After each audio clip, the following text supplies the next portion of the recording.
आपके सामने लाइव मुख्यमंत्री मोहन यादव भोपाल से लाइव तस्वीरें। राष्ट्रीय अधिवेशन 2025 ट्राम्स का शुभारंभ करने के लिए पहुंचे हुए हैं और थोड़ी ही देर में शुभारंभ भी किया जाएगा।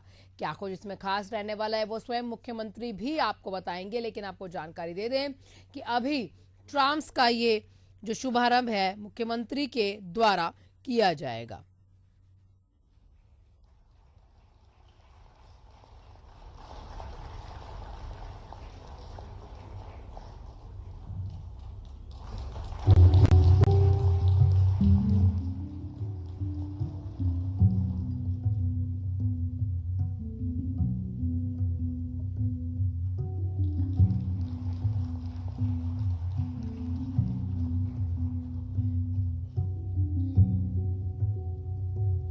आए अध्यक्ष,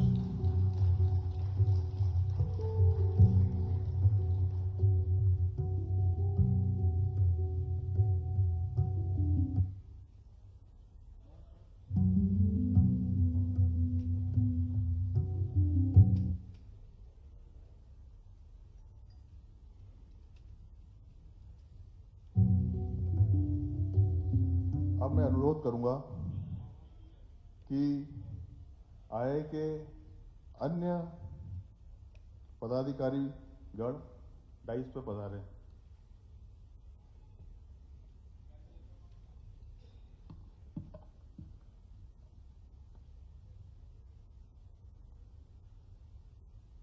आर्किटेक्ट विलास वसंत अवचर जी का स्वागत करें।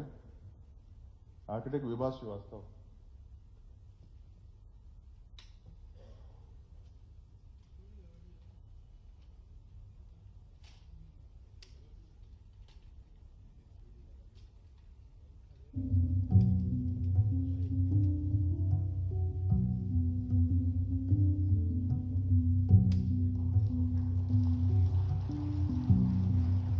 उपाध्यक्ष आर्किटेक्ट जितेंद्र मेहता जी का स्वागत आर्किटेक्ट अक्षय सेलुकर द्वारा।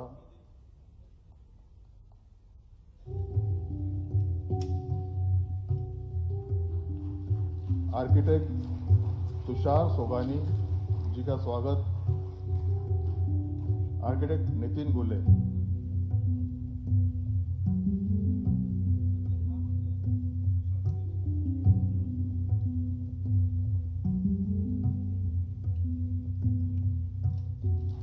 आर्किटेक्ट बी सुधीर जी का स्वागत आर्किटेक्ट नितिन गुले जी।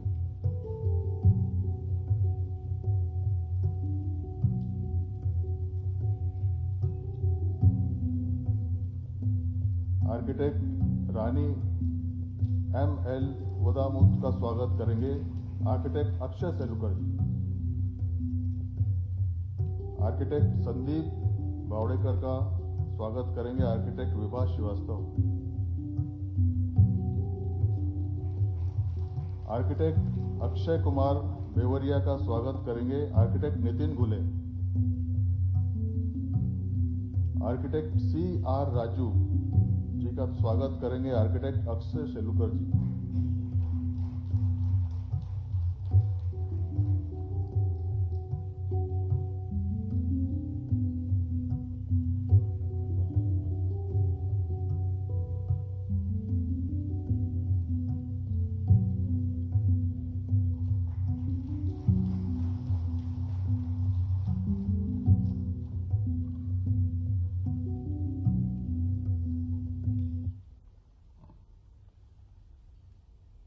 एक इंट्रोडक्शन देना चाहूंगा। भारतीय वास्तुविद संस्था आईआईए भारत में वास्तुकला का प्रतिनिधित्व करने वाली एकमात्र अखिल भारतीय व्यावसायिक संस्था है। इसकी स्थापना 1917 में हुई थी और अब तक इसे 103 वर्ष पूरे हो चुके हैं। इसके 40,000 से अधिक सदस्य हैं और यह भारत के वास्तुविदों को संगठित कर वास्तुकला को बढ़ावा देने में प्रमुख भूमिका निभाती है। इसका मुख्यालय मुंबई में है और इसके पास देश भर में 24 चैप्टर, 70 केंद्र और 20 उपकेंद्र हैं जो बेहतर वातावरण एवं समाज सेवा की दिशा में योगदान दे रहे हैं। आईआईए वास्तुकला, कला और भवन निर्माण उद्योग से जुड़े विभिन्न राष्ट्रीय और अंतर्राष्ट्रीय संगठनों जैसे यूआईए, आर्कोशिया और सार्क से भी सक्रिय रूप से जुड़ा हुआ है। आईआईए नेटकॉन वास्तुविदों का एकमात्र राष्ट्रीय स्तर का अधिवेशन है जो हर साल आईआईए के अपने सदस्यों द्वारा आयोजित किया जाता है और यह भारत में वास्तुकला का सबसे बड़ा उत्सव माना जाता है।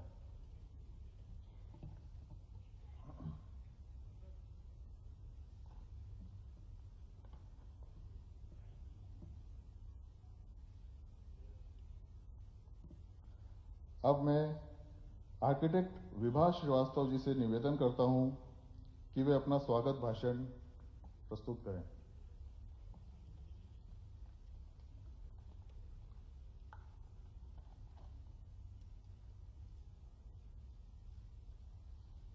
नमस्ते।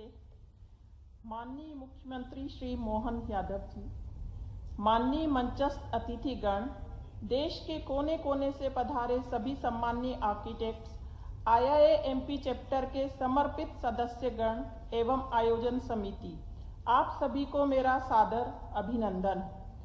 जब कल्पना को आकार मिलता है तो केवल इमारतें नहीं, संस्कृतियां बनती हैं। जब सोच में हो संवेदनशीलता तो निर्माण में भी आत्मा बसती है। आज का यह नेशनल आर्किटेक्ट्स कन्वेंशन केवल तकनीकी ज्ञान का मंच नहीं है, यह एक सोच है। तो भोपाल से लाइव तस्वीरें आप देख रहे हैं। सीएम डॉक्टर मोहन यादव मौजूद है, उनका सम्मान हो रहा है। जिस तरह से पर्यावरण को संरक्षित करने के लिए मुख्यमंत्री अग्रसर है, उसी तरह से जो पुष्पगुच्छ की जगह उन्हें पर्यावरण को संरक्षण करने के लिए पौधा तोहफे में दिया गया। आईआईए के राष्ट्रीय अधिवेशन में आज के इस मंच पर मौजूद राष्ट्रीय अध्यक्ष श्रीमान विलास अवचट जी, उपाध्यक्ष हमारे मध्य प्रदेश से हमारे मित्र श्रीमान जितेंद्र मेहता जी, जूनियर उपाध्यक्ष तुषार सोगानी जी, श्रीमान बी सुधीर, माननीय कोषाध्यक्ष आईआईए, श्री रानी एमएल वदामुथु, संयुक्त सचिव श्री संदीप बावड़ेकर जी, श्री अक्षय कुमार बेउरिया जी, श्री सीआर राजू, सुश्री विभा श्रीवास्तव जी, श्री अक्षय शेलुकर,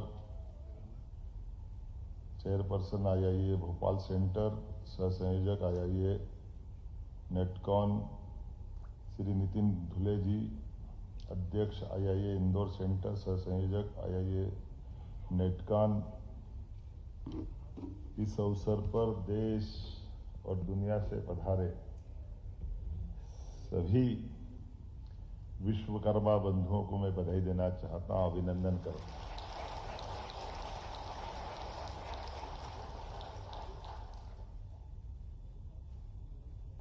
यहाँ जब मैं आपसे बात कर रहा हूं, कई कारणों से आपकी इस ट्रांसम का ये जो आयोजन है, भारतीय वास्तुकार संस्थान के इस आयोजन में मैं निश्चित रूप से बोलना चाहूँगा।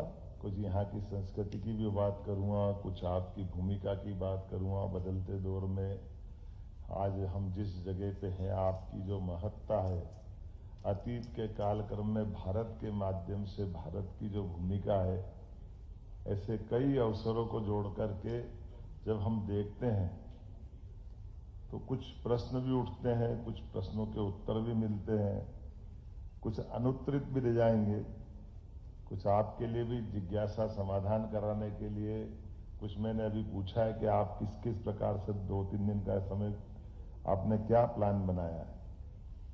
तो मुझे मालूम पड़ा कि एक तो आप महाकाल की भस्मारती सब करना चाहते हैं, तो मैं महाकाल से आपको बैठे बैठे यही मिलाने का प्रयास करता हूं।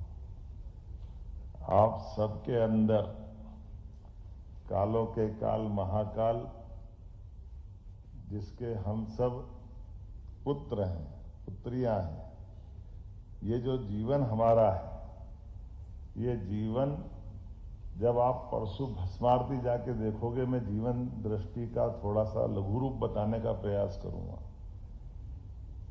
वस्तु तो हमारा सबका जन्म कब हुआ हम साल से महीने से गिनते हैं, लेकिन ये अधूरा है।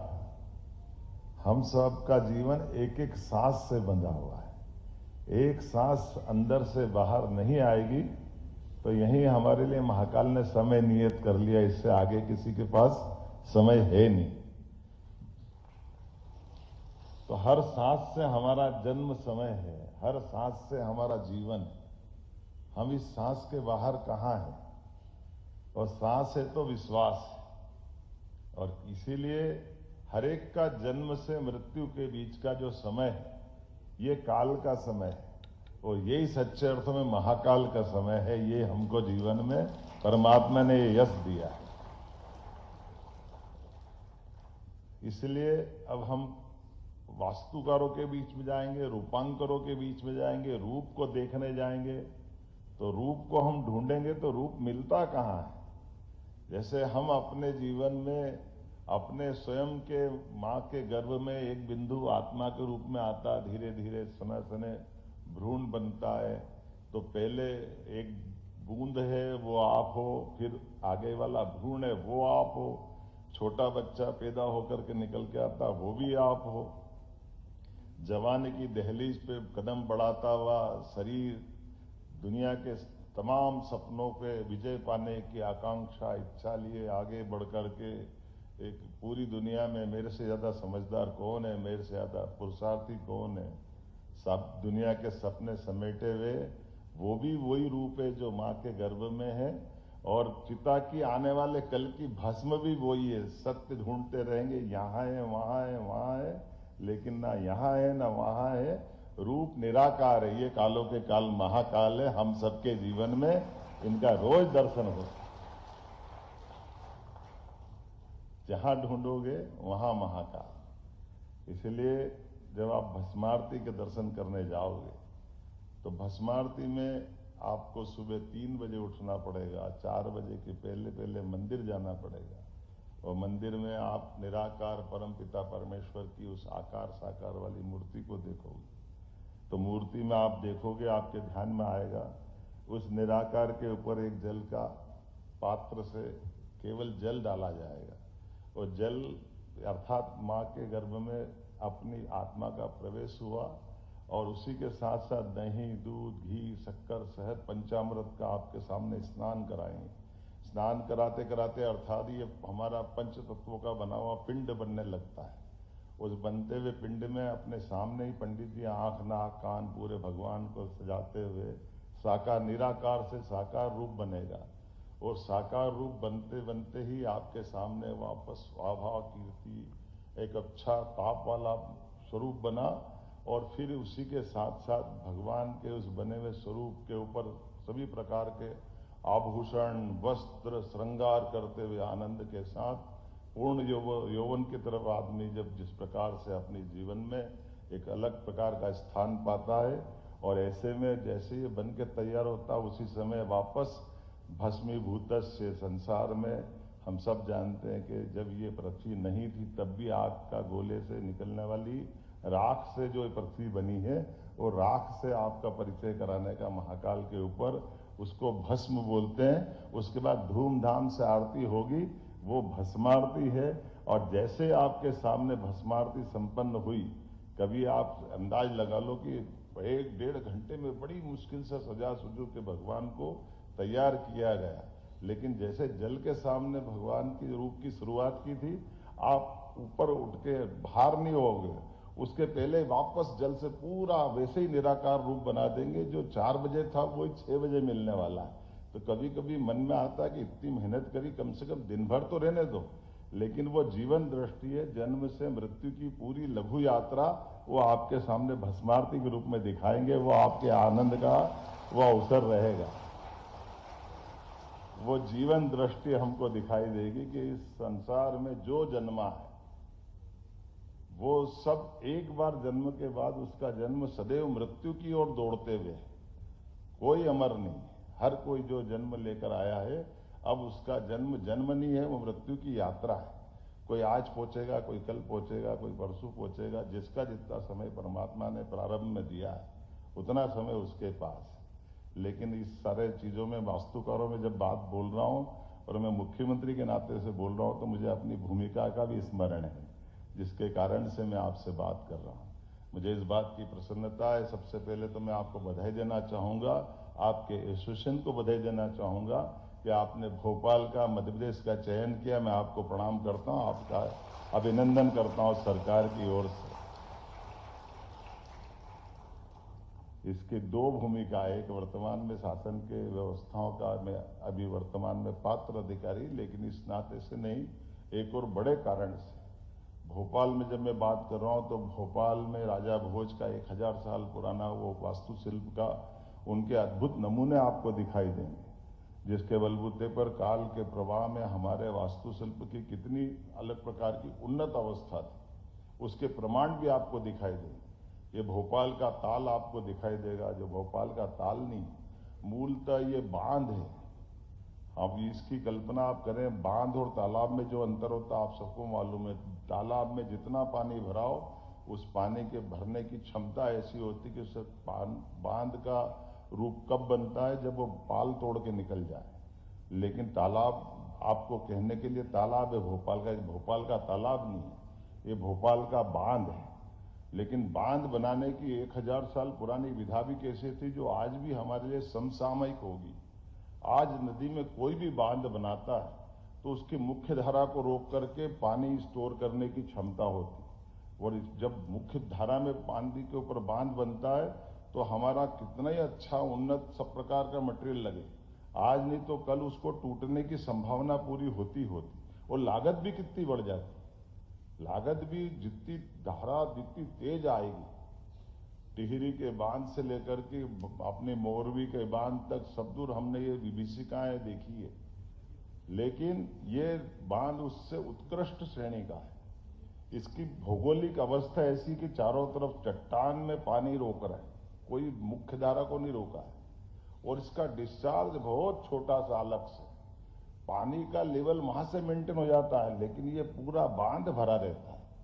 ये आज भी ये विधा की जरूरत है बांध बनाने में, जिसमें न्यूनतम खर्च में अधिकतम पानी का स्टोर कर ले, और बाढ़ की संभावना बहने की है ही नहीं। इसलिए भोपाल इस तालाब के पूरे नीचे बैठा हुआ है, पूरा बसा हुआ है। लेकिन भोपाल के लोगों को कभी ये बांध खतरे में आ ही नहीं सकता है, क्योंकि उसके लिए चट्टान हमेशा उनके रोकने का काम करेगी और पानी को स्टोर करने का काम भी हो रहा है।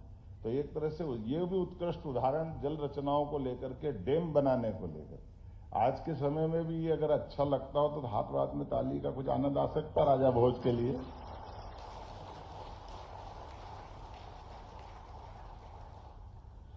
मैं ये उदाहरण के बाद आपको दूसरा उदाहरण हमारे सामने है, जो अपने वर्तमान में राजा भोज के मंदिर का उदाहरण आपको दिखाना चाहूंगा। राजा भोज ने अपने भोजपुर का ताल और तालाब बनाते हुए शहर के अंदर यहाँ भोजपुर का मंदिर बनाने की कल्पना की। वो स्टोन पे पूरा बना हुआ नक्शा आपको दिखाई देगा। वो सारी चीजें आपके सारे गणित जितने भी आपने पढ़े होंगे, वो सारे के सारे उस सारी चीजों को मूल रूप से ध्यान रखते आपको आंखों के सामने दिखाई देगा। अगर आप मांडव जाओगे तो मांडव के अंदर राजा मुंज का तालाब, मांडव में इतिहास समय सदा सरीका नहीं रहता है, समय बदलता रहता है। तो बात के क्रम में कई और राजा आए, कई आक्रांत आए, लेकिन मूल रूप से वो वास्तुशिल्प का राजा मुंज अर्थात राजा भोज के बड़े भाई, ये दोनों सिंधुराज के बेटे, एक बेटे जो मुंज में मतलब घास में मिले थे, और बाद के उनके अपने बेटे जो राजा भोज कहलाए। इस कहानी पे केवल मैं एक बात बोल के ये जो राजा भोज के उस गौरवशाली इतिहास को याद दिलाना चाहूंगा। एक जाने अनजाने हमारे लिए अपनी कई गौरवशाली घटनाओं को कभी कभी गलतफहमी में हम कहां से कहां पहुंचा देते। एक कहावत चली, कहां राजा भोज कहां, अब ये इतना पुरुषार्थी घटनाक्रम है और कहाँ सत्यानाश हो गया। गांगेय और तेलप दो बड़े बड़े राज्य हैं और गांगेय तेलप के दो बड़े बड़े राज्य को राजा भोज की सेना ने एक साथ एक बार में ही युद्ध से हरा दिया। तो उस समय पूरे भारतवर्ष और दुनिया में कहावत चली थी, कहाँ राजा भोज का गांगेय तेलप, धीरे धीरे धीरे भारत माता की जय, कहां से कहां पहुंच गए।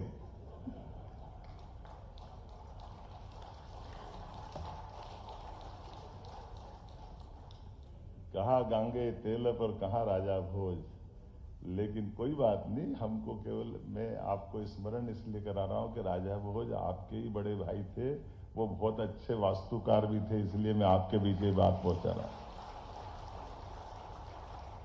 एक व्यक्ति के कितने रोल होते हैं। राजा भोज की पुस्तकें आज भी आपको वास्तुशिल्प के बारे में भी मिलेगी, आयुर्वेद के बारे में मिलेगी, शासन की नीतियों के बारे में मिलेगी। सब सर्वगुण संपन्न, कई सारे विधाओं का, कई प्रकारों का ज्ञाता अगर कोई है तो राजा भोज। इसलिए कहानी उनके साथ जुड़ती है राजा भोज और विक्रमादित्य वाली, जो वो अपने ऐसे सारे गुणों के बलबूते पर वो विक्रमादित्य के सिंहासन पर बैठना चाहते। विक्रमादित्य उससे 1000 साल पहले हैं, अर्थात विक्रमादित्य आज से 2000 साल पहले हैं, राजा भोज 1000 साल पहले, और हम 1000 आज बात कर रहे हैं। लेकिन इतने गुण संपन्न व्यक्तियों के बीच के एक राजा मुंज का, जो मैंने बताया उनके बड़े भाई हैं, इनके मांडव के वास्तुशिल्प को आप देखोगे तो आपको ध्यान में आए। मांडव की पहाड़ियों में मूल रूप से राजधानी राजा भोज को, उनके पूर्ववर्ती सभी परमार वंश की राजधानी उज्जैन थी। लेकिन जब आक्रांताओं के दिल्ली तरफ से आक्रमण बढ़े तो मैदान इलाका होने से जीवन की सुरक्षा के लिए, सेना की विजय के लिए, नागरिकों को बचाने के लिए ये मांडव की तरफ राजधानी ले गए। और मांडव में पहाड़ियों से बना हुआ वो अद्भुत पठार, जिसके ऊपर बड़ा तालाब मुंज का है, मुंज के तालाब के बाद उससे एक जहाज महल बना, जहाज महल के बाद 3 स्टेप पे नीचे नीचे जल की रचना इतनी अच्छी अद्भुत है, आप देखोगे तो आनंद आएगा।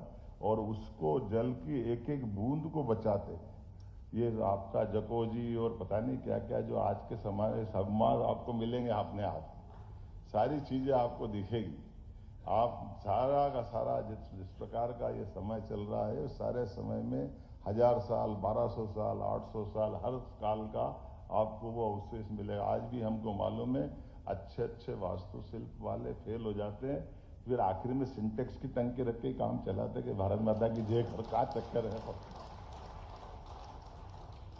अपनी पोल नहीं खुले तो मैं भी थोड़ा थोड़ा आपकी समझता हूं। जो होना हो गया है, लेकिन आपको 800 साल पुराना टैंक दिखाई देगा दूसरी मंजिल के ऊपर। मुझे लगता नहीं कि पूरे दुनिया में कोई ऐसा 800 साल पुराना भवन होगा जहां ऊपर दूसरी मंजिल पे पानी का टैंक बना हुआ दिखाई दे, जिसको आज भी वो लीकेज नहीं है, वो वैसा वैसे ही काम कर रहा है। जब हमारे यहाँ सीमेंट नहीं था, सरिया नहीं था, उस दौर में भी वैसा कैसे टैंक बनाया होगा, और बड़े पैमाने पे बनाया। कई सारी चीजें बता सकता हूँ, लेकिन आज प्रधानमंत्री आ रहा है, तो प्रधानमंत्री आ रहा है तो मेरी दुविधा 2 तरह की है। नेता आदमी को माइक मिल जाए तो संकट तो होता ही है, लेकिन समझ भी आ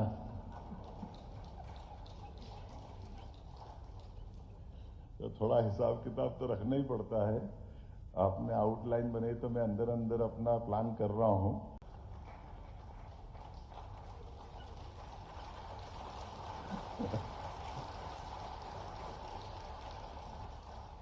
तो आप बदलते दौर में मध्य प्रदेश बदल रहा है, मैं मध्य प्रदेश की तरफ आपको ला रहा हूं। हमारे से कई कारण से मध्य प्रदेश की भूमिका पूरे देश के बाकी राज्यों में बहुत अलग प्रकार से है। इसलिए जब आप अपने उस शब्द की तरफ लाता हूं कि हमने जब आपको विश्वकर्मा के नाते से जाना है, तो ये बात सही है कि परमात्मा ने आपके प्रारब्ध में वास्तुकार बनना लिखा है। तो मैं मान के चलता हूं, मैं ऐसा मान के चलता हूं कि आप में से कई सारे लोगों को मध्य प्रदेश से जोड़कर देख रहा हूं कि आपकी भूमिका मध्य प्रदेश में भी आपको बुला रही है। आप मध्य प्रदेश की तरफ आइए। मध्य प्रदेश बहुत संभावना वाला प्रदेश है, कई सारे कारण से। मध्य प्रदेश, आप देश दुनिया में घूमोगे, पूरे देश में कोई मध्य में है तो मध्य प्रदेश है। मध्य प्रदेश के अंदर भौगोलिक रूप से भी आज हमारी इतना बड़ा राज्य, जो राजस्थान के बाद सबसे बड़ा राज्य भौगोलिक रूप से अगर है तो मध्य प्रदेश है। मध्य प्रदेश एकमात्र ऐसा प्रदेश भी है जहां कोई तूफान नहीं आता है, कोई बारिश ज्यादा नहीं होती है, कोई समुद्र से घिरा हुआ नहीं है, कोई दूसरे उठापटक वाले झंझट नहीं है। सीधे सच्चे सरल लोग हैं आपके बीच, आपके जैसे रहकर वाले। इसलिए मध्य प्रदेश की कोई विशेष भाषा नहीं, मध्य प्रदेश की कोई विशेष पहचान नहीं। सबको प्रेम करने वाला प्रदेश अगर कोई है तो मध्य प्रदेश है। इसलिए जो जहां से भी आए, किसी स्थान से आए, कहीं से भी आए, एक बार मध्य प्रदेश आए तो यहीं का होके रह जाता, ये गारंटी मैं देता हूं। इतना आत्मीयता वाला प्रदेश मध्य प्रदेश। तो आज के इस अवसर पर मध्य प्रदेश से अब जब आप आके बात कर रहे हैं तो हमने अलग अलग क्षेत्रों में बहुत सारे प्रकार से प्लान बनाया है, उस पर हम काम भी कर रहे हैं। कल ही हमने माननीय गडकरी जी के माध्यम से हमारे नेटवर्क, सड़कों का नेटवर्क के आधार पर बहुत जल्दी 2-3 साल का हमारा आने वाले समय में हम कई बड़े बड़े विकसित देशों को पीछे छोड़ देंगे। इतने प्रकार के हमारी सड़कों का जाल अपने यहाँ बिछा रहा है। हमारे प्रदेश से निकलने वाली हर सड़कों को 4 लेन पे ले जा रहा है। कोई सड़क अपने राज्यों को पास के राज्यों से जोड़ के देखेगी। नदियों का तो मायका है मध्य प्रदेश। भारत के अंदर एकमात्र राज्य ऐसा है जिसके पास कोई हिम ग्लेशियर नहीं है, कोई बर्फ का पहाड़ नहीं है, लेकिन नदी की धारा ऐसी है जो बड़ी बड़ी माँ गंगा, यमुना, इनको भी अगर प्राण देती है। जल राशि अगर जोड़ो तो हिमाचल से निकलने वाली जल राशि से कमतर नहीं है, उससे बढ़कर ही जल राशियां मध्य प्रदेश से गुजरती है। मध्य प्रदेश सबको, आसपास के राज्यों को भी जीवन देता है। नर्मदा हो, चंबल हो, ताप्ती हो, सोन नदी हो, सारी की अगर सारी नदियों का उद्गम देखोगे तो मध्य प्रदेश से दिखाई देगा। ऑक्सीजन के मामले में भी हम भाग्यशाली हैं। जितने पूरे देश के अंदर वनांचल का क्षेत्र है, उस वनांचल के क्षेत्र में मध्य प्रदेश भी कमतर नहीं है। इसलिए हम अपने बहुत सारी विशेषताओं को लेकर बहुत सारे क्षेत्रों में काम कर रहे हैं।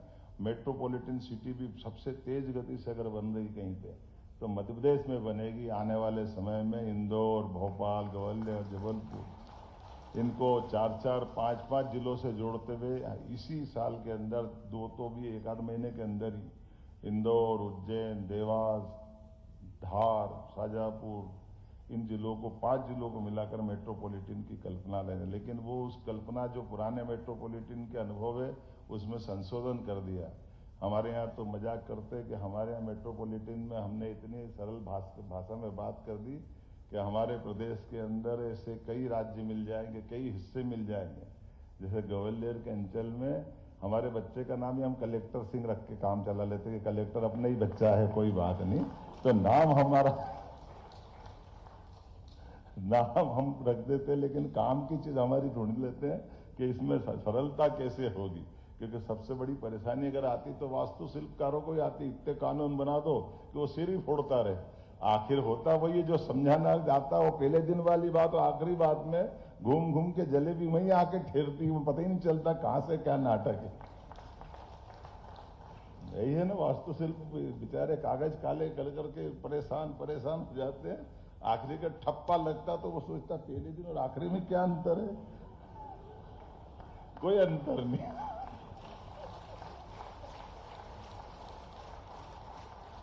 तो मैं तो ये दिन भर ऐसी बात कर सकता हूं। आपका पुनः अभिनंदन, बहुत बहुत धन्यवाद।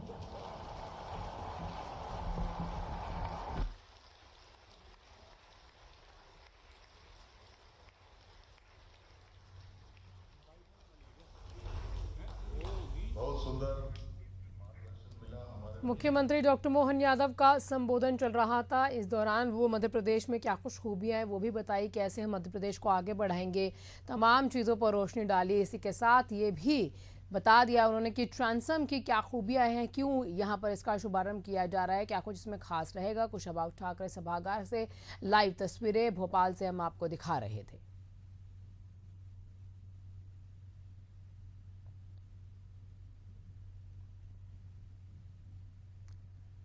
मुख्यमंत्री डॉक्टर मोहन यादव भोपाल से लाइव तस्वीरें। राष्ट्रीय अधिवेशन 2025 ट्रांस का उन्होंने शुभारंभ कर दिया है। इसमें खास क्या कुछ रहेगा वो भी बताएंगे। लेकिन जिस तरह से मध्य प्रदेश जो है आसपास के राज्यों में साथ साथ मध्य प्रदेश में किस तरह से जल राशि ज़्यादा है और मध्य प्रदेश में क्या खूबियां हैं, कैसे मध्य प्रदेश को आगे पहुंचाना है, तमाम चीज़ों पर मुख्यमंत्री ने बातचीत की है।